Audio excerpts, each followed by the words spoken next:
우리는 그동안 예수님의 제자 요한을 통해서 전해주시는 상의 메시지를 들었었습니다. 우리가 생명이 있다는 사실을 깨닫고 그 영생을 누리라, 그런 말씀이었습니다. 예수님이 이 땅에 오신 그 이유가 무엇인가라는 것들을 생각해 보았습니다.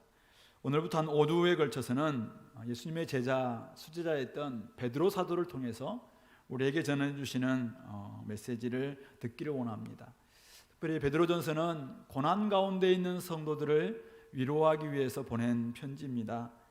오늘 1절에 나와 있는 것처럼 흑해 주변 지역, 지금 터키 쪽인데요, 본도, 갈라디아, 갑바도기아, 그리고 아시아, 비두니아, 이런 지역에 흩어져 있었던 성도들, 그들을 고난 가운데서 너무나 고통받고 있기 때문에 그들을 격려하기 위해서 보낸 편지. 이 시기가 네로 황제 시기다라는 것이 대부분 정설입니다. 그러니까 네로 황제로 말미암아 이제 고난이 가중되고 있고 곳곳에서 흩어져 있었던 베드로 사도 또한 지금 로마에서 이 편지를 쓰고 있는데, 베드로 또한 사실은 고난을 받고 있는 것이죠.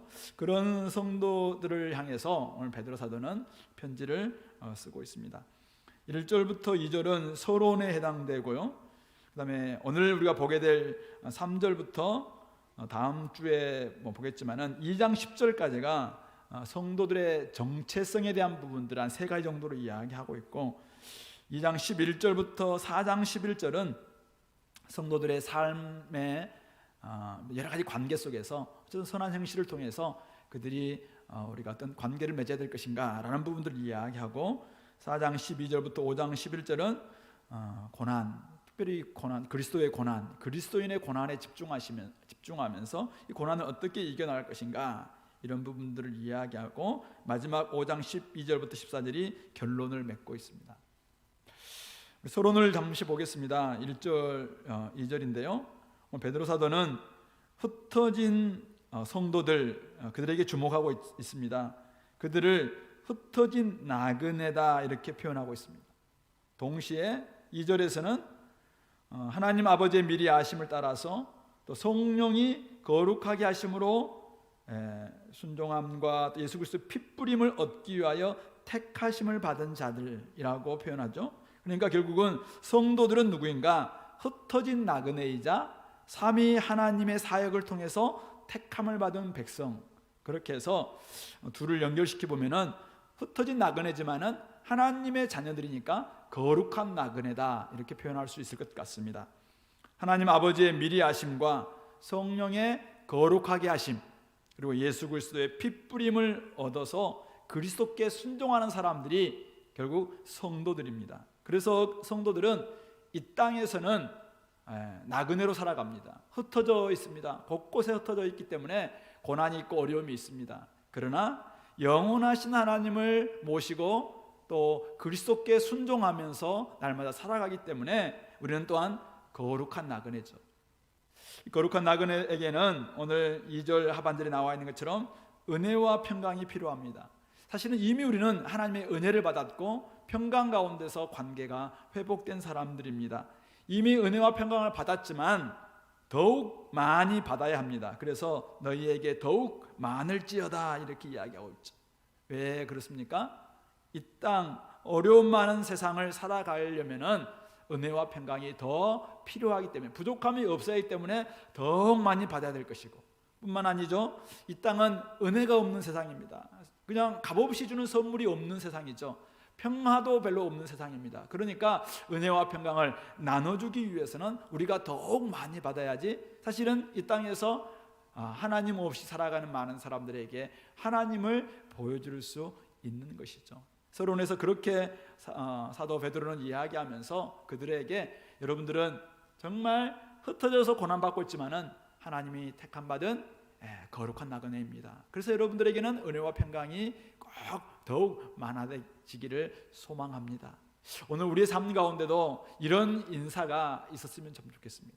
우리가 서로를 향해서 고난과 어려움 가운데 살아가는 형제자매 여러분들, 그러나 우리는 하나님의 미리 아심과 성령 하나님이 거룩하게 하심과 그리고 예수님의 피 뿌림을 통해서 택함을 받은 하나님의 백성들입니다. 그래서 우리에게는 진짜 이미 은혜가 주어졌지만은 또 은혜가 더욱더 많아지길 바랍니다. 여러분들 가운데 진짜 하나님의 평강, 샬롬이 임하기를 바랍니다. 그런 인사로 이 대림절 또 이 고난 많은 이 땅을 살아갈 때 서로 그렇게 인사할 수 있는 우리 공동체가 될 수 있기를 바랍니다. 이제 우리 3절부터 12절에서는 이 거룩한 나그네의 첫 번째 정체성을 산 소망을 주신 우리 주 예수 그리스도의 아버지 하나님을 찬송하는 것이다, 이렇게 표현합니다. 우리는 택함을 받았습니다. 거기에 우리 2절에 봤던 것처럼 삼위 하나님의 놀라운 은혜와 사랑이 전제되어 있습니다. 그래서 주 예수 그리스도의 아버지 하나님을 찬송하는 사람들이죠. 우리 에베소서의 표현으로 둔다면은 신령한 복을 받았기 때문에 우리는 하나님을 영화롭게 하는 자, 하나님의 영광을 찬송하고 경배하는 자입니다. 긍휼이 풍성하신 하나님이 그 많으신 긍휼대로 예수 그리스도를 죽은 자 가운데서 부활하게 하심으로 우리를 거듭나게 하셨습니다. 우리는 죄 가운데 그냥 영원한 죽음 가운데 갈 수밖에 없는 사람들, 죄와 허물로 말미암아 죽었던 자들입니다. 그런데 우리를 위해서 예수님이 이 땅에 오셨고, 우리를 위해서 우리의 모든 죄를 짊어지셔 십자가에서 대속하셨고, 그리고 우리에게 생명을 주시기 위해서 다시 부활하셨습니다. 그러므로 우리는 그것을 믿음으로 말미암아 우리는 거듭나게 되는 것이죠. 바로 하나님의 긍휼이 없었다면 이 모든 것들은 불가능했던 것입니다. 예수님의 죽으심과 부활, 어떻게 우리에게 허락되었는가? 그것은 하나님의 긍휼하심입니다. 하나님이 우리를 불쌍히 주셨기 때문에, 하나님이 우리에게 놀라운 그 사랑을 주셨기 때문에 우리는 거듭난 자가 되었습니다.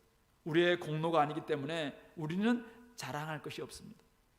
하나님의 그 많으신 긍휼에 의해서 거듭났기 때문에 오직 우리는 주님만을 자랑하는 자들입니다.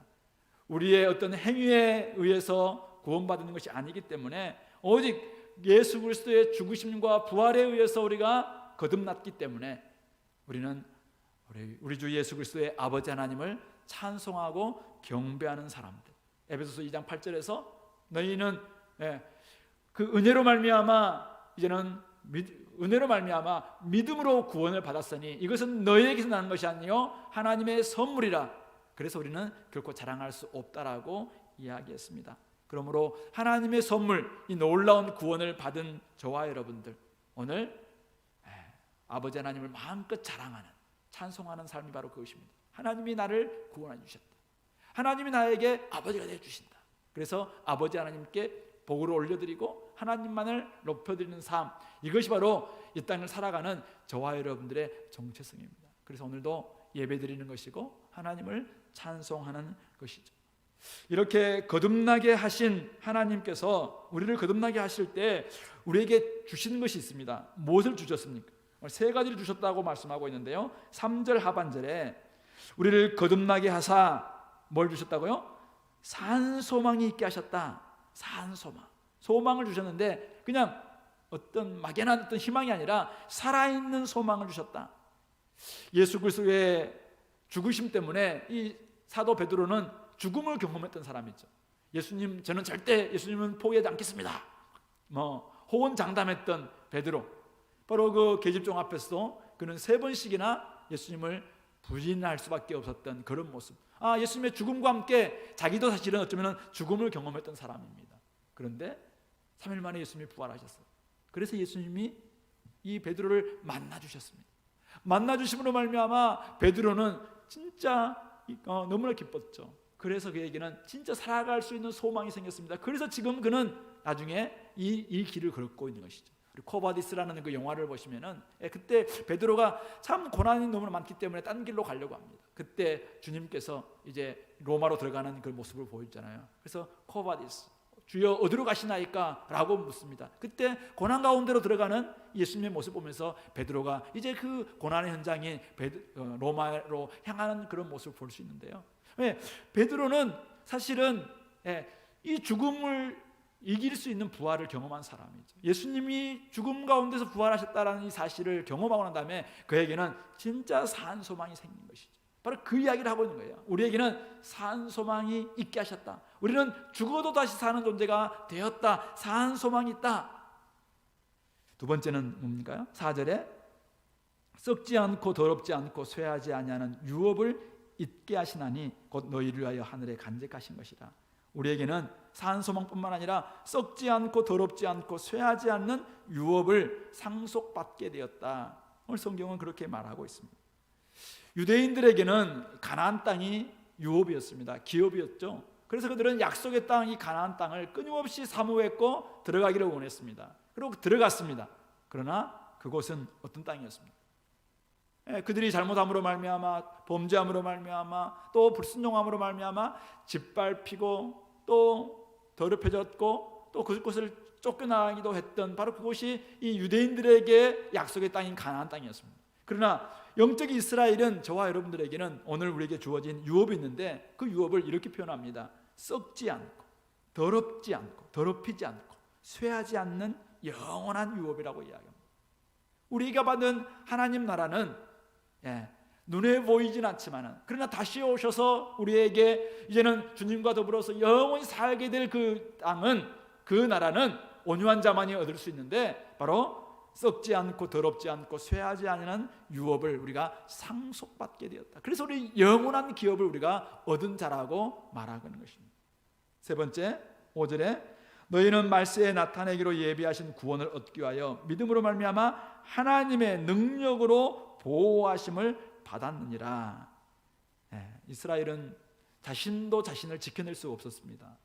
그러나 우리는 믿음만 있다면, 우리 믿음을 가지고 하나님이 이루신 그 일을 언제 믿기만 한다면 하나님의 능력으로 우리를 끝까지 보호해 주신다라고 합니다. 언제까지? 말세에 나타내기로 예비하신 구원을 얻을 때까지.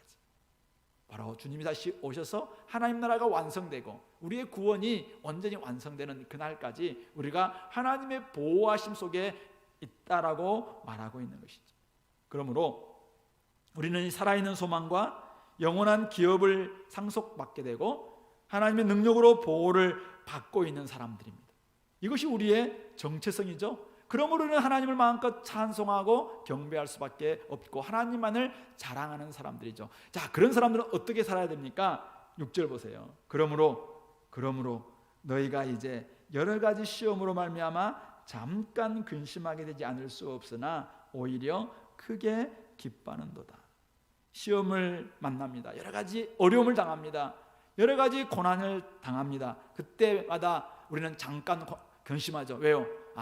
내가 이 땅에 속한 사람이 아니기 때문에 나에게 어려움이 찾아오는 것이다 라는 것을 경험합니다. 로마에 곳곳에 흩어져 있으면서 로마뿐만 아니라 로마 제국, 지금 본도, 갈라디아, 갑바도기아 쪽은 사실 로마로부터 많이 떨어져 있는 곳입니다. 그런데도 불구하고 그리스도를 살아내는 삶이 만만치는 않았다는 것이죠. 그래서 여러 가지 시험이 찾아옵니다. 그래서 잠깐 근심입니다. 잠깐. 그런데 그걸 생각해 보는 거예요. 잠깐 근심할 때 내가 이 땅에 속한 존재가 아니구나. 내가 하늘에 속한 자이구나. 나의 기업이 하늘에 있구나. 썩지 않고 더럽지 않고 쇠하지 않은 유업을 나는 상속받을 하나님 나라의 자녀구나 라는 것을 경험합니다. 인식합니다. 그러니까 오히려 크게 기뻐한다라고 이야기하죠. 예수를 8절에서는 예수를 너희가 보지 못하였으나 사랑하는도다. 이제도 보지 못하나 믿고 말할 수 없는 영광스러운 즐거움으로 기뻐하니 믿음의 결국 곧 영혼의 구원을 받음이라. 예수를 그들은 보지 못했습니다. 그러나 그들은 예수님을 사랑합니다. 이제도 보지 못하고 있지만은 그들은 믿고 예수님께서 어떤 분이십니까? 예수님이 나를 위해서 어떤 일을 하셨는가? 그리고 다시 오셔서 우리에게 얼마나 놀라운 구원을 주시는가? 이것을 믿고 생각할 때마다 말할 수 없는 영광스러운 즐거움으로 기뻐하는 사람들이 결국 성도들이라고 오늘 본문은 정확하게 이야기하고 있습니다. 왜 그렇습니까? 다른 모든 이유를 차치하고 결국 믿음의 결국 곧 영혼의 구원을 받았기 때문입니다. 우리가 이 구원을 받은 하나님 우리를 거듭나게 하사 우리에게 산 소망을 주시고 영원한 기업을 주시고 하나님의 능력으로 보호하심을 주시는 이 이유, 우리에게 영원한 이 구원이 허락되었다는 사실이죠. 우리의 근거하지 않습니다. 우리의 어떤 행위에 근거하지 않습니다. 우리가 오직 예수님이 나를 위해서 그렇게 하셨다라는 사실을 믿는 그 믿음만으로 우리는 구원을 받는 것이죠. 그러므로 우리는 여러 가지 어려움을 당할 때마다 내가 구원받았구나, 내가 그래서 하나님을 찬송할 수밖에 없고 기뻐할 수밖에 없는 것이죠. 근데 이 구원은 어떤 구원입니까? 10절부터 12절에서는 이 구원을 더 자세히 좀 설명해 주고 있는데요, 첫 번째는 선지자들이 연구하고 부지런히 살펴서 상고했던 구원입니다. 이 구원, 앞으로 임하게 될 구원이 있는데 선지자들이, 옛날 과거에 구약에 살았던 선지자들이 막 연구를 합니다. 나중에 하나님께서 우리에게 구원을 주시는데 그 구원이 어떤 것인가를 부지런히 살피고 연구하고 상고하면서 이 구원, 그 구원은 어떠냐면은 예수님께서 받으실 고난과 후에 받으실 영광을 통해서 얻게 될 것이다 라는 것을 선지자들은 알게 됩니다. 그래서 우리 구약부터 예수님의 고난과 그 후에 받을 영광에 대해서 예언을 계속 해나가죠. 자, 그런데 이 구원이 이제 오늘 우리에게 임했습니다. 이 구원을 그 다음에 뭐라고 합니까? 이것은 하늘로부터 보내신 성령을 힘입어 복음을 전하는 자들로 이제 너희에게 알린 것이다. 우리는 사실은 과거에 선지자들이 그렇게 연구하고 부지런히 살피고 상고했던 구원을 우리가 잘 알 수 없었을 겁니다. 그러나 복음을 전하는 자들이 우리에게 전해주었습니다. 예수님이 죽으시고 예수님이 부활하심으로 말미암아 이 사실을 믿기만 한다면은 이 구약 때부터 준비됐던 구원이 여러분들에게 임한다라는 것을 복음을 전하는 자들이 우리에게 알려줬다는 거죠. 그러니까 하나님의 구원의 방식이 선지자들이 준비했고 그다음 복음 전하는 자들이 우리에게 전해주었다는 것이죠. 근데 이 구원을 세 번째로 천사들도 살펴보기를 원했던 것입니다. 천사들도 하나님 옆에서 열심히 막 살펴보기를 원했던 것이 뭐냐면은 왜 예수님이, 하늘에 계시는 예수님이 이 땅에 가셨을까? 천사들이 궁금할 거 아닙니까? 그래서 막 열심히 살펴봅니다. 왜 예수님이 육신을 입고 이 땅에 올 수밖에 없었을까? 그래서 천사들이 예수님이 오셨을 때 막 노래하고 하늘에는 막 기쁨, 이렇게 막 찬양하고 이렇게 했잖아요. 근데 왜 천사들이 열심히 살펴보면서 얻었던 결론이 뭐냐면은 하나님의 수많은 백성들이 죽게 돌아온다는 거예요. 수많은 백성들이 이 복음을 듣고 예수님의 죽으심과 부활이라는 이 놀라운 사실을 믿고 주께로 돌아오는, 그래서 많은 사람들이 주께로 돌아와서 함께 하나님을 찬양하고 경배하게 될 그것을 천사들이 살펴보았다는 거예요. 그러니까 천사들은 생각하면서 빨리 그날이 왔으면 좋겠다, 더 많은 사람들이 주께로 돌아왔으면 좋겠다, 이런 마음들이 얼마나 들었겠습니까? 근데 그 구원이 오늘 우리들 가운데 임했다는 것이죠. 그러니까 천사들도 살펴보기 원했던 그 영광스러운 구원이 오늘 저와 여러분들에게 임한 것이다. 이 영원한 구원을 얻었으니까 우리는 여러 가지 시험을 당하고 여러 가지 어려움을 당하고 고난을 당할 때 잠깐 근심할 수 있지만은 이제는 끝내 더 오히려 크게 기뻐하고 말할 수 없는 영광스러운 즐거움으로 기뻐할 수밖에 없다라는 것이 오늘 베드로 사도가 강조하고 있는 바입니다. 오늘 1절부터 12절 우리 한번 정리하면은 오늘 우리는 영혼의 구원을 받은 성도들입니다. 우리 영혼의 구원을 받은 성도들이라면은 이 땅에서 우리가 어떻게 살아가야 될 것인가, 어떤 정체성을 가지고 살아가야 될 것인가, 하나님의 은혜로 거듭난 사람, 영혼의 구원을 받은 사람, 이제는 사한 소망이 있고 영원한 쇠하지 않고 썩지 않고 더럽지 않는 그 하나님 나라를 상속받은 자들, 그리고 하나님께서 끝까지 우리를 지켜주시는 말세의 구원을 얻을 때까지 끝까지 우리를 보호해 주시는 그런 사람들이 저와 여러분들이라는 거죠. 그러므로 오늘 이 땅을 살아갈 때 그냥 낙심하거나 또 절망하거나 여러 가지 조그만 일 때문에 또다시 그냥 끊임없이 근심 가운데 빠져 있다면 이게 과연 영혼의 구원을 받은 사람들의 모습이 될 수 있겠냐 이거죠. 당연히 여러 가지 시험이 있습니다. 오늘 7절에 말하고 있는 것처럼 너희의 믿음의 확실함은 불로 연단하여도 없어질 금보다 더 귀하여, 불로 연단하는 것 같은 고난도 우리에게 있습니다. 하지만 우리의 소망이 사라지지 않는 것은 무엇 때문인가요? 우리가 이 절망과 낙심하지 않고 끝까지 우리가 이 믿음을 지킬 수 있는 이유는 무엇인가요? 그것은 우리의 구원이 우리에 근거하지 않기 때문입니다. 하나님께서 시작하셨고 예수님께서 이 땅 가운데 집행하셨고 그것을 온전히 이루셨고 성령님이 지금도 계속해서 이루어가고 계시는 삼위 하나님의 사역에 의해서 이 구원이 이루어졌기 때문에 오늘 우리는 이 땅 가운데서 여러 가지 시험과 어려움을 당할지라도 낭망하거나 절망하지 않는 그런 모습, 따라서 하늘에 간직된 유업이 우리에게 있기 때문에 우리는 마음껏 하나님을 찬양하는 자로 살아야 되는 것입니다. 우리는 이 나그네 삶을 어떻게 살아가야 됩니까? 찬양하며 살아가야 됩니다. 기쁘게 살아가야 됩니다. 우리는 예수를 보지 못했습니다. 그러나 이미 예수님께서 하셨던 그 일을 믿는 사람으로서 말할 수 없는 영광스러운 즐거움으로 즐거워하는 삶을 살아가야 됩니다. 왜요? 그 믿음이, 그 예수님의 그 하셨던 일이 우리를 영혼의 구원으로, 하나님 나라의 자녀들로, 백성으로 우리를 인도하여 주셨기 때문인 것이죠. 그러므로 저와 여러분들이 받은 이 구원을 한번 너무 당연한 것이다 생각하고 그냥 지나치지 마시고, 이 우리 대림절 기간에 또 이 고난 많고 어려움 많은 이 기간 동안에 내가 누구인가, 이 부분들을 한번 생각해 보시기 바랍니다. 이 놀라운 구원을 생각할 때마다 주 예수 그리스도의 아버지 하나님을 찬양할 수밖에 없는 것이죠. 산 소망을 얻었다는 사실 그 하나만으로도 우리는 찬송할 수 있습니다. 그런데 오늘 본문은 뭐라고 얘기합니까? 엄청난 유산을 상속받을 상속자가 되었다고 얘기합니다. 우리는 썩지 않고 쇠하지 않고 또 더럽지 않게 될 그 하나님 나라의 유업을 상속받은 상속자가 되었습니다. 주님이 다시 오시는 그날까지 우리를 하나님의 능력으로 보호해 주신답니다.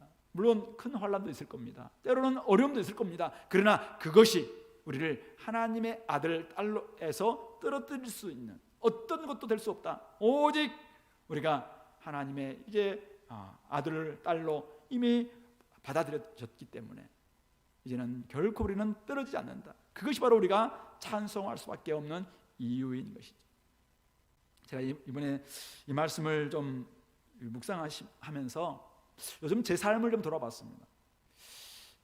요즘 제 삶에는 별 큰 고난이 별로 없는 것 같은 느낌이 들었습니다.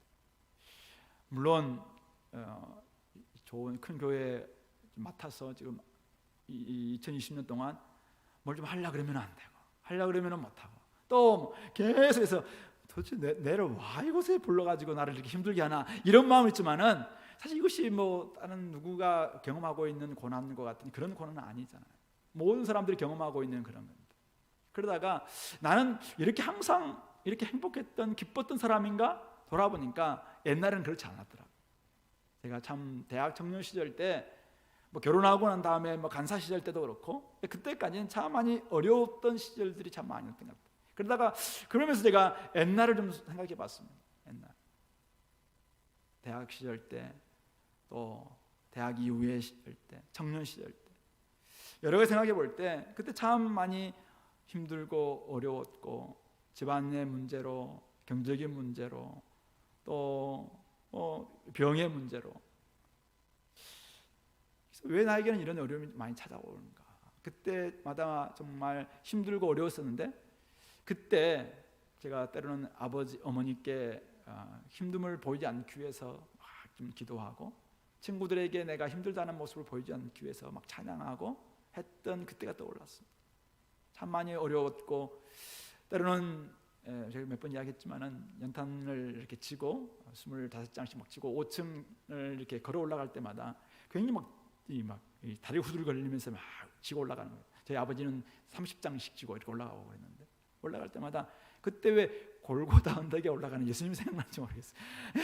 예수님은 십자가를 지고 오는데 나는 이 정도 가지고 왜 이렇게 하는가, 막 그러면서 그때 다시 막 찬양도 하고 막 그랬던 기억이 이번에 좀 떠올랐어요. 그러면서 참 그때 내가 힘들고 어려운 시절들을 경험하지 않았다면 나의 믿음이 어땠을까, 이런 것들도 한번 생각해 봤습니다. 나에게 내가 찬양하고 기뻐하고 또다시 신앙생활을 계속 할 수 있는 이유가 무엇인가, 이 기간이 지나면 더 잘 될 거야, 누군가가 이야기하는 그것 때문이었을까요? 저는 그렇지 않았던 것 같습니다. 이미 시작 자체가 너무나 사실은 출발 자체가 바닥이었습니다. 그러다 보니까 남들이 생각하는, 물론 주변에 친구들도 많이 어려운 가운데 있었지만은 누군가처럼 굉장히 잘 될 거야 이런 어떤 소망보다는 진짜 힘드니까 하나님을 생각하고 하나님이 나에게 주신 구원을 생각했던 그런 가운데 찬양하고 눈물로 기도하고 하나님께 예배하고 그러면서 제 믿음이 훨씬 더 단련되었던 그런 기간이었다고 생각합니다. 오늘 많은 사람들 코로나로 인해서 힘든 이야기를 전해 들었습니다.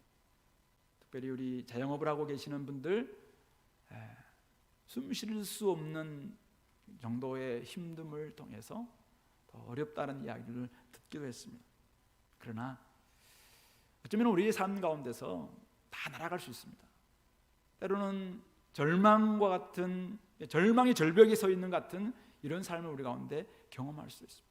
그러나 오늘 베드로 사도가 우리에게 들려주시는 이 말씀을 기억했으면 좋겠습니다. 세상의 어떤 시험과 고난도 우리를 하나님의 생명에서 끊을 수 없습니다. 영원하신 기업을 잇는 자격, 그 자격도 이미 자격을 얻은 우리를 그곳에서 어찌할 수 없습니다. 하나님의 능력은 우리를 끝까지 보호하실 것입니다. 누구 덕분에? 내 덕분이 아니죠. 예수님 덕분. 예수님께서 이루신 그 일 덕분에 우리는 끝까지 여기에 붙어 있는 것이죠. 그러므로 우리는 지금 당하고 있는 이 어려움들, 이것으로 인해서 우리 절망하기보다 우리가 이미 얻은 산소망과 그리고 영원한 기업과 하나님의 능력으로 보호하심 받는 그 사실로 인해서 감사하고 찬양하고 소망 가운데 지낼 수 있는 저와 여러분들 꼭 될 수 있길 바랍니다. 분명히 어려움이 찾아온다고 이야기했습니다. 여러 가지 시험으로 말미암아 잠깐 고난 당할 수 있습니다. 불로 연단하여도 없어질 불로 연단하는 같은 이런 시험이 우리에게 찾아오기도 합니다. 그러나 그런 가운데서도 절망하지 않고 나아갈 수 있는 것은 우리가 얻은 소망이 단지 막연한 희망이 아니라 분명한 사실에 근거한 소망이기 때문에 그 사실을 믿고 나아갈 수 있는 저희와 여러분들 될 수 있길 바랍니다. 무엇보다도 오늘 7절에서 너희의 믿음의 확실함은 불로 연단하여도 없어질 금보다 더 귀하여 예수 그리스도께서 나타나실 때 칭찬과 영광과 존귀를 얻게 할 것이니라, 이렇게 이야기하면서 예수를 너희가 보지 못하였으나 사랑합니다. 이제도 보지 못하나 믿고 말할 수 없는 영광스러운 즐거움으로 기뻐한다라고 이야기하면서 믿음의 결과는 결국 영혼의 구원을 받았다라고 이야기합니다. 그러므로 오늘 저와 여러분들 나에게 믿음이 있는가, 이거 정말 점검해 보시기 바랍니다. 중요한 것은 하나님께서 이런 엄청난 일들을 우리에게 준비해 주셨는데 내가 이걸 딱 부여잡는 믿음이 나에게 확실한가 이거죠. 하나님께서 행하신 일을 신뢰하는 믿음, 이 믿음은 어떤 시련의 불로 연단하여도 없어지지 않습니다. 않아야 됩니다. 그러니까 생각해 보세요. 우리가 불순물이 막 섞여 있는 원석이 있어요. 근데 불로 막 시험하면은 결국 이 불순물들은 다 제거되고 이제는 24K의 순금, 정금이 딱 나오는 거 아니겠습니까? 정금이 나오면 정금이. 자, 그런데 오늘 우리가 나름대로 믿는다고 하는데 여러 가지의 세상에 막 덕지덕지 붙어 있는 게 있어요. 근데 이게 고난과 어려움이 찾아오면은 이 덕지덕지 붙어 있었던 불순물들이 하나하나 제거되고 남는 것은 믿음이어야 됩니다. 근데 이 믿음이 어떤 믿음이냐면은 뭘 믿냐 이거죠. 내가 강하게 뭔가를 지금 막 믿는데 뭘 믿습니까? 라고 물으면은 그냥 믿습니다. 이게 아니잖아요. 우리는 뭘 믿는 거예요? 예수님께서 우리를 위해서 죽으셨다는 사실, 그리고 부활했다는 사실, 그리고 오늘로 지금도 예수님은 하나님 보좌 우편에서 나를 위해서 중보하고 계시다는 사실, 그리고 마지막 때에 다시 오셔서 우리를 위해서 예비하신 구원을 우리에게 허락해 주신다는 그 사실을 우리가 믿는 거 아니겠습니까? 그러니까 아무리 시험이 와도 예수님이 행하셨고 지금 행하시고 계시고 앞으로 행하실 그 사실은 변함이 없는 것이죠. 이 변함없는 사실을 우리가 부여잡는 것을 믿음이라고 이야기합니다. 내가 어떤 것을 막 그냥 맹신하거나 과신하거나 이걸 믿음이 아니라 하나님께서 행하시고 있는 그 사실들을 내가 딱 붙드는 것, 이것은 아무리 시험이 오고 고난이 오고 힘들더라도 이 사실은 변함이 없으니까 이것을 부여잡는 거잖아요. 그럴 때 우리의 주님 앞에 영혼의 구원을 받는 것이고 말할 수 없는 즐거움으로, 영광스러운 즐거움으로 즐거워하고 기뻐할 수 있다라고 이야기하고 있는 것이죠. 그러므로 오늘 하나님께서 행하신 그 일, 그 사실을 여러분들 믿고 있는지를 점검해 보시기 바랍니다. 이 믿음을 점검하지 않으면은 사탄이 수없이 우리에게 불화살을 날리잖아요. 때로는 의심을 줍니다. 야, 너 하나님을 믿는다고 이야기하는데 너의 삶에 지금 왜 이렇게 어려움이 많은 줄 아냐? 사실은 그거 거짓말이다 라고 이야기하면서 자꾸 의심합니다. 하나님은 나를 사랑하지 않는 것 같아.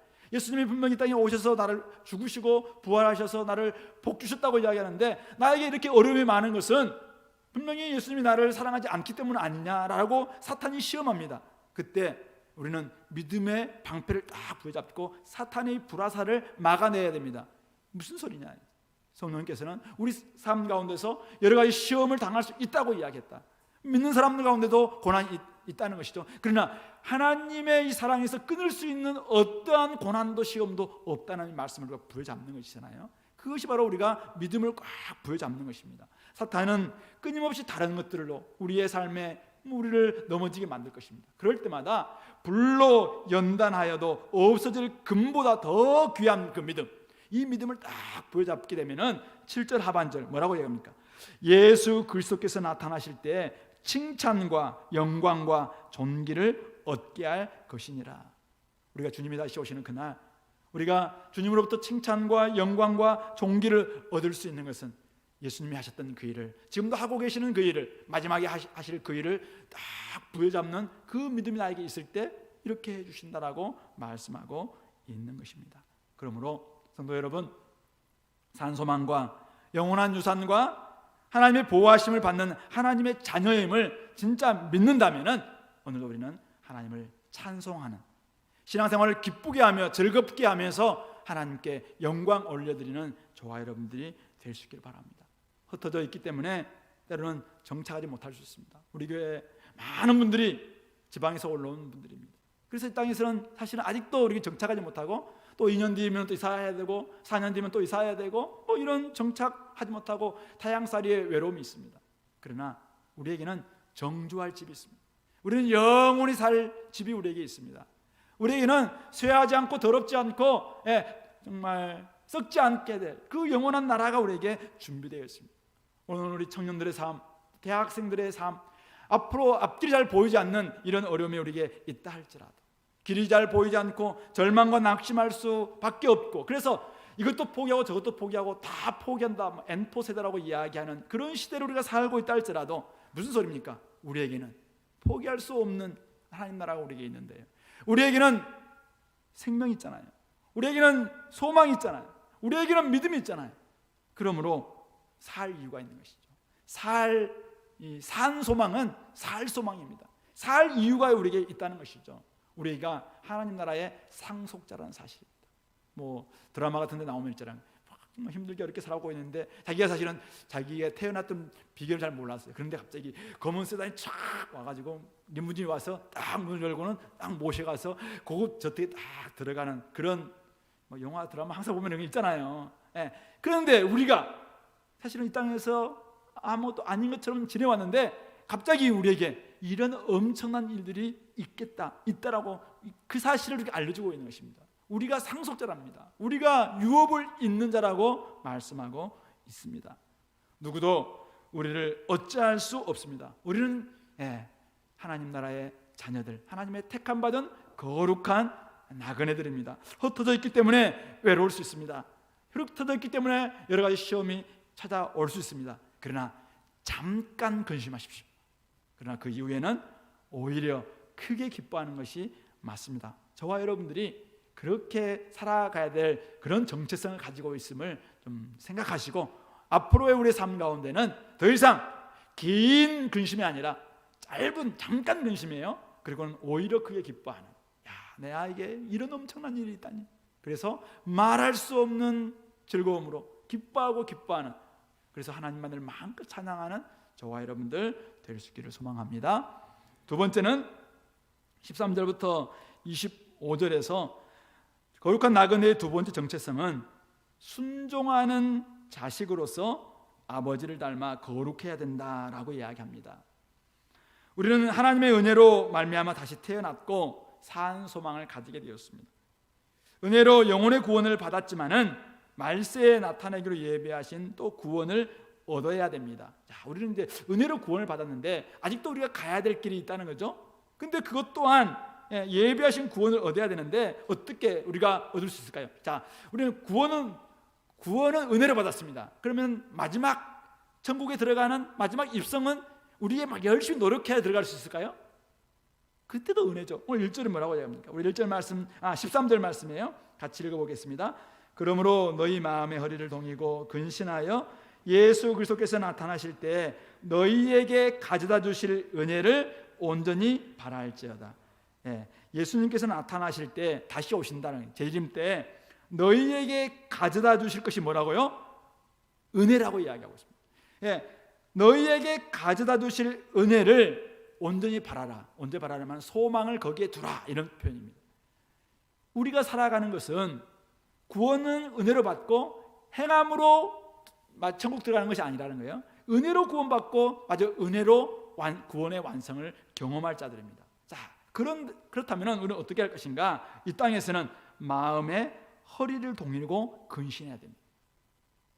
마음의 허리를 동이고 근신하라, 이 표현은 원래 출애굽 때 6월절 때 모세를 통해서 하나님이 주셨던 말씀입니다. 이들에게 허리를 동이고 급히 무교병이죠. 누룩이 들어가지 않는 그 빵을 빨리 구워서 먹고, 그 다음에 그냥 급히 신발도 벗지 말고 지팡이를 잡고 급히 빨리 도망칠 사람처럼 먹으라 라고 할 때 마음에 허리를 동이고, 이제 그러니까 옷이 이렇게 너부러져 있으면 안 되잖아요. 다 붙잡고 빨리 도망치는 사람처럼, 빨리 떠날 사람처럼, 바로 이게 마음의 허리를 동이고 우리의 태도를 그렇게 가지라는 거죠. 그것이 바로 근신하는 삶, 자기 절제, 자기를 철저히 늘 추스리는 삶을 살아내는 바로 그거죠. 바로 나그네로 이 땅에 살아갈 때 우리는 허리를 동이고 근신하며 하나님께 순종하는 자녀가 되어야 됩니다. 삶을 단순하게 만들고 복음에 집중하라는 것이죠. 그래서 소망을 우리에게 가져다 주실 그 은혜, 주님이 우리에게 주실 그 은혜에 온전히 포커스를 맞추면서 거기에 나아갈 것을 오늘 말하고 있는 것이죠. 14절 15절도 이렇게 합니다. 너희가 순종하는 자식처럼 전에 알지 못하던 때에 따르던 너희 사욕을 본받지 말고 오직 너희를 부르신 거룩한 이처럼 너희도 모든 행실에 거룩한 자가 되라.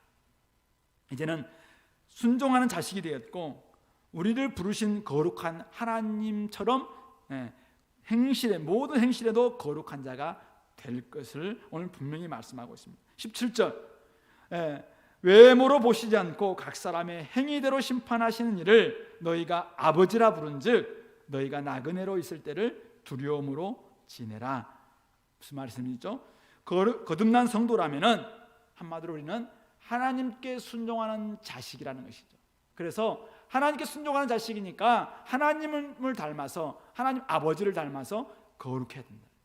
이 땅에서 평생 살 것처럼, 영원히 살 것처럼 널브러져 있고 방만하게 살고 그냥 이것저것 다 뭐 곳곳에 그냥 여기 가서 투자하고 저기 가서 투자하고 저기 가서 뭐하고 이런 삶이 아니라 이제는 마음의 허리 좀 독이고 근신하고 하나님의 자녀답게 이 땅에서 내가 왜 자꾸 모든 행실에서 자꾸 사욕을 좇게 될 것인가? 그것은 욕심 때문이잖아요. 세상 정욕 때문이잖아요. 그래서 이것들은 이제는 좀 이렇게 버리고 더 이상 본받지 말고 이제는 아버지를 본받는 자가 되려, 아버지, 거룩한 자가 되어서 좀 구별된 삶을 살아낼 것을 말씀하고 있는 것이죠. 이 땅에서 나그네로 있는 동안 하나님 아버지를 닮아 거룩하게 살도록 늘 두렵고 떨림, 바울 사도가 빌립보서 2장 12절에서 이야기하고 있는 것처럼 너희는 두렵고 떨림으로 너희의 구원을 이루라 라고 이야기합니다. 좀 경외하는 마음으로, 두렵고 떨림으로 내가 이렇게 살다가 나고 이렇게 가나안 땅에서 이렇게 정말 죽었던 많은 이스라엘 백성들처럼 내가 이 가는 길 동안 이렇게 살다가 제대로 갈 수 있겠는가? 오늘 우리의 현실적인 현재의 구원을 이루어 가야 되는데 좀 두려움이 있어야 되겠죠. 좀 하나님을 경외하는 가운데서 내가 이렇게 살아도 될 것인가 이거죠. 이런 부분들이 있어서 두려움으로 지낼 것을 말씀합니다. 왜 그렇습니까? 좀 더 근본적인 이유를 18절 19절에서 말씀합니다. 우리 같이 한번 읽어볼까요? 너희가 알거니와 너희 조상이 물려준 헛된 행실에서 대속함을 받은 것은 은이나 금같이 없어질 것으로 되는 것이 아니요 오직 흠없고 점없는 어린 양 같은 그리스도의 보배로운 피로 된 것이니라. 바로 우리의 대속 때문에 그렇다는 것이죠. 우리를 위해서 죽어주신 어린 양 되신 예수님은 어떤 분이셨습니까? 우리를 헛된 행실에서 구원해 주시는 것은 주님께서 이제는 흠없고 점없는, 정말 흠없는 어린 양이 되시잖아요. 우리로 하여금 흠없고 점없는 삶을 살도록 하기 위해서 헛된 행실에서 우리를 대속해 주셨잖아요. 금과 은과 같은 그냥 썩어질 것으로 우리를 구원해 주는 것이 아니라 하나님의 그리스도의 그 정말 보배로운 피로 우리를 대속하신 이유가 바로 여기 있다는 거예요. 우리로 하여금 더 이상 헛된 행실에서 욕심에서 이 땅에 그냥 잘 먹고 잘 사는 것 같은 이생의 자랑과 육신의 정욕과 안목의 정욕으로 대변되는 세상 가치에서 좀 더 우리가 좀 다르게 살 것을 오늘 주님께서 보여주기 위해서 흠없고 점없는 어린 양, 그 그리스도 피로 우리를 대속해 주셨다. 오늘 그것이 우리가 다르게 살아야 될 이유입니다. 뿐만 아니죠, 하나님은 우리를 20절 창세전부터 미리 알리신 바 되시니나 예수님은 이 말세 너희를 위하여 나타내신 바 되었으니 너희는 그를 죽은 자 가운데 살리시고 영광을 주신 하나님을 그리스도로 말미암아 믿는 자가 되었다는 것이죠. 그래서 우리는 이제는 우리의 믿음과 소망을 하나님께만 둔 사람이 되었습니다. 우리는 하나님께 속한 사람이 되었습니다. 그리스도를 따른 사람이 되었습니다. 그래서 우리가 예수님 때문에 내가 이렇게 구원받게 되었구나 라는 사실을 알게 되니까 더 이상 옛날에 가치롭게 생각했던 헛된 삶에 나의 포커스를 두지 않고 거기에 나의 소망을 두지 않고 이제는 하나님께만 소망을 두는 사람들이 돼요. 그러면서 나중에 그렇게 하나님께만 소망을 두니까 하나님만 의존하고 하나님만 따라가니까 나중에 당연히 마지막 때 주님이 다시 오셨을 때 우리에게 하나님께 속한 바로 그 생명을 우리에게 주시는 것이죠. 우리 요한계시록에서 이야기하는 바가 바로 그것입니다. 누가 시온산에서 어린 양과 함께 하나님을 찬양합니까? 어린 양의 노래를 부르고 모세의 노래를 부를 수 있습니까? 14만 4천. 새 노래를 부를 수 있는 사람들은 14만 4천밖에 없다고 이야기했습니다. 자, 근데 누가 그 하나님 거룩한 성에 들어갈 수 있는가라고 이야기할 때 영적인 순결한 사람이었어요. 여자와 더럽히지 않는 사람, 그리고 오직 하나님과 어린 양에게만 속하고 따라가는 사람, 속량함을 받아서 이제는 하나님께 온전히 속해 있고 하나님만을 자랑하는 사람이잖아요. 그냥 교회 다닌다고 되는 게 아니라는 거예요. 성도가 되는 사람이에요. 성도가. 그래서 오직 하나님만이 나는 자랑거리가 될 수 있는 사람, 그리고 마지막에 거짓말이 없고 입에 거짓말을 버리고 이제는 흠이 없는 이런 사람들이 거룩한 하나님 나라의 거룩한 성에 들어간다고 이야기했습니다. 그곳에 들어가면은 눈물도 없고 속된 것도 없고 모두 다 이제는 생명책에 기록되어 있는 사람들 들어가서 마음껏 하나님을 찬양하고 경배할 텐데, 우리가 이 땅에 살아가면서 여기서는 아직 맛보기예요. 여기서는 예행 연습이에요. 여기서 여전히 천국 백성을 삶을 살아가야 되는데, 아버지를 닮은 삶을 살아가야 되는데 계속 여기서는 옛날 헛된 행실을 그냥 따라가고 욕심대로 살고 내가 구원받았다고 이야기하면서 늘 이 땅의 가치에 추구하면서 여기에 소망을 두고 여기에 믿음을 두고 여기에 것에 막 만족하고 산다면은 어떻게 우리가 그 거룩하신 하나님의 나라에 들어갈 수 있겠는가라고 이야기하고 있는 것이죠. 그러므로 전에 알지 못할 때 따르던 사욕, 헛된 욕심이에요. 이것을 지금도 혹시 본받고 있는 사람들이 있습니까? 오늘 우리는 옛날 순종하지 않았을 때는 14절 보니까 전에 알지 못할 때 따르던 너의 사욕을 본받지 말고. 옛날 우리가 알지 못할 때는 세상 욕심을 따랐어요. 그러나 이제는 알게 됐잖아요. 알게 됐어요. 조상이 물려준 헛된 행실을 아직도 버리지 못한 사람들이 있습니다. 우리 부모님들이 우리에게 물려준 게 뭔가요? 많은 유산 물려주셨습니까? 감사하십시오. 근데 그것뿐만 아니라 사실 믿지 않는 가운데서 끊임없이 우리 조상 때부터 아담 때부터 쭉 물려준 것이 죄의 본성이죠. 이것이 우리로 하여금 끊임없이 헛된 행실을 만들어냈거든요. 근데 이것을 끊어내고 이제는 우리 자녀들에게 좋은 건 물려줘야 되잖아요. 오늘 하나님이 자녀를 딱 우리에게 거듭나게 해놓고 나처럼 아버지처럼 아버지께 순종하는 자녀가 되어서 너희들도 거룩하라 이렇게 말씀하고 있는데, 우리가 하나님을 닮고 여기서 정말 천국 백성이 어떤 모습인지를 잘 보이다가 우리의 자녀들과 우리 후배들에게 이런 모습을 물려줘야 되잖아요. 근데 우리가 여기에서 그냥 방만하게 살고 여기서 그냥 헛된 사욕에 늘 본받고 헛된 행실을 보이고 교회는 다니는데 11조는 드리는데 사람들에게 막 전도도 하기도 하는데 삶을 못 바꿔요. 늘 욕심대로 살고 헛된 행실에 그냥 그냥 임박해가지고 살아가는 이런 모습을 우리 자녀들이 다 본단 말이에요. 그러면은 나중에 신앙생활은 저렇게 하는 거구나, 이걸 배울 거 아니겠습니까? 결국 물려주는 것이 무엇이겠습니까? 그것밖에 더 있겠어요. 그러므로 끊어내야 됩니다.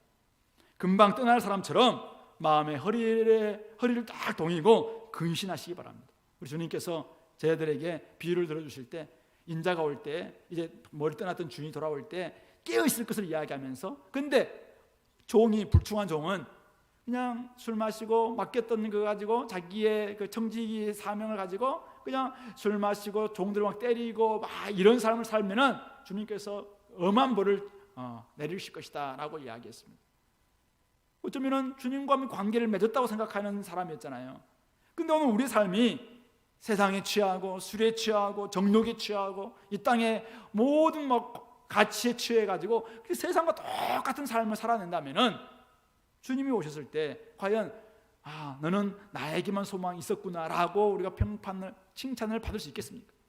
그러므로 주님 앞에서 착하고 충성된 종이다 라는 칭찬을 받기 위해서는, 우리가 주님 앞에 영광과 존귀와 칭찬을 얻기 위해서는 오늘 우리의 삶 가운데서 이런 나를 헛되게 만들었던 모든 행실들, 이것을 끊어낼 수 있는 그런 모습 되어야 됩니다. 순종하는 자식이라면 당연히 아버지 하나님을 닮아야 됩니다. 그러므로 거룩한 모습, 아버지가 거룩하시기 때문에 우리도 거룩한 모습, 경건한 모습들 잘 좀 회복하심으로 말미암아 나중에 나를 따라오고 있는 많은 후배들과 우리 자녀들에게도 이런 거룩하고 정말 경건한 모습을 보여줄 수 있는 저와 여러분들이 될 수 있기를 바랍니다. 22절부터 25절에서는 순종하는 자식이라면은 진리의 순종함으로 형제를 사랑하라라고 말씀하고 있습니다. 22절에 너희가 진리를 순종함으로 너희 영혼을 깨끗하게 하여 거짓이 없이 형제를 사랑하게 이르렀으니 마음으로 뜨겁게 서로 사랑하라. 성도들은 진리의 순종함으로 거짓 없이 형제 사랑에 이른 사람입니다. 옛날에는 종이었습니다. 종을 형제라고 부를 수 없었죠. 옛날에는 하층 계급이었습니다. 그래서 그들을 우리가 형제라고 부를 수 없었어요. 옛날에는 이 당시 시대 때는 여자들을 너무 하찮게 여겼습니다. 그래서 형제 자매라고 여길 수 없었습니다. 어떤 사람들은 계급이 너무 달라서, 계층이 너무 달라서, 또는 소유가 너무 달라서 형제라고 부를 수 없는 사람이었습니다. 근데 우리가 주님이 우리를 구원하신 것은 그것에 의해서 아니라, 외모에 의해서가 아니라 오직 믿음으로만 우리가 구원을 받았죠. 그래서 우리가 영혼이 깨끗하게 된 사람들입니다. 그래서 우리는 형제 사랑을 거짓 없이 형제를 사랑할 수 있는 사람이 된 사람들, 그런 사람들을 성도라고 이야기합니다. 근데 오늘 베드로 사도는 뭐라고 하냐니까, 그런 형제 사랑에 이르렀으니 이제는 됐다 이렇게 말하지 않고 마음으로 뜨겁게 서로 사랑하라. 더 사랑하라 말이죠. 더 깊이 사랑하라. 더 깊게 마음 다하여서 이제는 더 사랑하라. 오늘 우리는 성도를 사랑해야 될 사람들, 형제들을 사랑하는 사람들입니다. 신의 성품에 참여하는 사람들이죠. 쭉 가서 나중에 경건은 형제 우애를, 형제는 사랑을 더하라. 우리 베드로후서 1장에서 이야기하고 있는 내용입니다. 그러면 오늘 우리가 형제를 사랑하기 위해서는 어떻게 할 것인가 이거죠. 더 뜨겁게 사랑할 것을 이야기하고 있죠. 마음으로 진실하게도 사랑하는 것이죠. 그리고 뜨겁게 사랑하는 것입니다. 사랑에는 주님께서 우리에게 사랑하실 때는 길이와 깊이와 높이와 넓이가 있다라고 우리 에베소서로 이야기했습니다. 그렇다면 오늘 우리도 이런 예수님의 사랑에 빗대어서 나는 어느 정도의 지금 길게 사랑하고 있는가? 나는 얼마나 넓게 형제를 사랑하고 있는가? 나는 얼마나 하나님의 그 마음을 가지고 높이 사랑하고 있는가? 그리고 하나님이 우리를 진짜 사랑하는 것처럼 정말 깊이 나가 사랑하고 있는가? 점검해 봐야 됩니다. 사랑은 어제까지 사랑했는데 오늘은 사랑할 수 없겠다, 이건 사랑이 아닙니다. 사랑은 영원한 현재형이라고 이야기했습니다. 내가 사랑한다는 말은 어제도 사랑하고 오늘도 사랑할 때 사랑한다는 말이 성립이 됩니다. 부부가 서로 사랑한다는 말은 어제까지는 사랑했지만 오늘부터는 사랑할 수 없다, 그건 사랑이 끝난 거죠. 사랑이 아닙니다. 그건 오늘도 여전히 사랑하는 것이죠. 영원한 현재형입니다. 더 사랑할 것을 이야기합니다. 사랑은 대가가 되어야 된다고 이야기하고 있는 것이죠. 그러므로 오늘 우리가 그렇게 끊임없이 사랑해야 됩니다. 근데 우리가 어떻게 그렇게 사랑할 수 있는 자가 될 수 있겠습니까? 그래서 오늘 23절 24절에서는 너희가 거듭난 것은 썩어질 씨로 되는 것이 아니요 썩지 아니할 씨로 되는 것이니 살아있고 항상 있는 하나님의 말씀으로 되었느니라. 모든 육체는 풀과 같고 그 모든 영광은 풀의 꽃과 같으니 풀은 마르고 꽃은 떨어지되 오직 주의 말씀은 세세토록 있도다 하였으니 너희에게 전한 복음이 이 말씀이니라. 우리가 거듭나는 것이 하나님의 나라의 하나님이 말씀이 이 말씀을 통해서 우리가 거듭난 것은 영원히 있는 썩어지지 않는 항상 있는 살아있는 말씀으로 우리가 거듭났습니다. 살아있는 말씀이 우리 가운데 생명을 부여해 줍니다. 사랑을 부여해 줍니다. 사랑이신 하나님이 오늘 이 말씀을 통해서 우리에게 사랑을 공급해 줍니다. 이게 항상 있는 말씀입니다. 우리는 풀의 꽃과처럼 풀처럼 시들 수 있습니다. 우리의 어떤 나름대로의 능력은 우리 가지고 있는 어떤 영광, 부나 또 지위나 명예나 이런 것들은 풀의 꽃처럼 금방 사라질 수 있습니다. 그러나 하나님 말씀은 끊임없이 샘솟는 하나님으로부터 생명이 공급되는 말씀입니다. 그러므로 오늘 우리가 이 말씀에 다 붙들어 있을 때 우리를 거듭나게 했던 이 말씀이 오늘 우리에게 사랑의 사람으로 끊임없이 사랑을 재생산시킨다는 말씀이죠. 그러므로 오늘 우리는 그렇게 끊임없이 말씀에 붙들어 있음으로 말미암아 거짓없이 형제를 사랑한 성도 여러분들 마음으로 뜨겁게 서로를 사랑할 수 있게 되기를 소망합니다. 진리에 순종하는 자녀라면은 당연히 뜨겁게 서로 사랑하는 사람들이 될 수 있는 것이죠. 우리가 요한 1서에서도 형제 사랑에 대해서 몇 번 강조했습니다. 주님을 만난 제자들은 다 이 사랑을 강조하고 있습니다. 왜요? 이것은 하나님이 사랑이시기 때문에 그렇습니다. 주님께서 이 땅에 하나님의 사랑과 이웃 사랑, 형제 사랑을 두 기둥이라고 말씀해 주셨기 때문에 그렇습니다. 베드로 사도도 마찬가지입니다. 이 땅에서 거룩한 나그네로 살아가는 성도라면은 당연히 하나님의 사랑을 보여주는 자들이 되어야 합니다. 아까 우리 앞에서 8절에 예수를 너희가 보지 못하였으나 사랑하는도다. 정말 이 본도, 갈라디아, 갑바도기아, 비두냐, 흩어졌던 이 사람들은 예수님을 보지 못했습니다. 그런데 예수님을 사랑하고 믿고 말할 수 없는 즐거움으로 지금 기뻐하는 사람들입니다. 자, 그런데 눈에 보이고 있는 형제들은 어떻게 할 것인가? 당연히 보지 못하고 사랑하고 있는 예수님 때문에 보이는 형제들을 사랑하는 것 당연하다. 그래서 마음으로 뜨겁게 서로 사랑할 것을 말씀하고 있는 것이죠. 진리를 순종함으로 거짓 없이 형제를 사랑하게 이른 사람이 성도입니다. 이 땅에서 나그네로 사는 동안 그러므로 저와 여러분들 마음으로 뜨겁게 서로 사랑하고 이 마음으로 이 말은 행함과 진실함으로 할 때 그 진실함과 같은 뜻이라고 생각합니다. 그런 속에서 우리가 진짜 마음으로 뜨겁게 서로 사랑할 수 있게 되기를 바랍니다. 여러분들이 지금까지 사랑해 왔습니까? 더 사랑하십시오. 그것이 오늘 진리가 우리에게 요구하는 바입니다. 그리고 끊임없이 진리에 순종하는 사람이라면 오늘 하나님께 순종하면서 거룩한 것처럼 진리에 순종할 때 우리는 사랑의 삶을 살아냄으로 말미암아 하나님을 보여주고 그리고 하나님 나라를 보여주고 우리가 얻게 될 그 천국의 어떤 모습인지를 잘 보여줄 수 있는 우리 공동체가 될 수 있기를 소망합니다. 말씀을 정리하겠습니다. 마지막 구원에까지 우리는 구원을 받았지만은 마지막 구원에 이르기까지 지속적으로 구원을 이루어 가야 됩니다. 두렵고 떨림으로 구원을 이루어 가야 됩니다. 바로 그것이 오늘 우리가 이 땅에서 나그네로 있는 동안 우리가 해야 될 모습입니다. 바로 그것은 하나님 아버지를 마음껏 찬송하는 모습이죠. 찬양하고 예배하고 경배하는 모습을 통해서 내가 구원받은 자라는 사실들을 더 점검하는 거예요. 나에겐 산소망이 있구나. 나에게는 영원한 기업이 주어졌구나. 하나님은 하나님의 능력으로 나를 보호하시구나. 찬양하십시오. 나에게 주어진 이 구원을 더 많이 묵상하시면서 하나님 마음껏 찬양할 때 나의 구원이 계속 이루어지는 것이죠.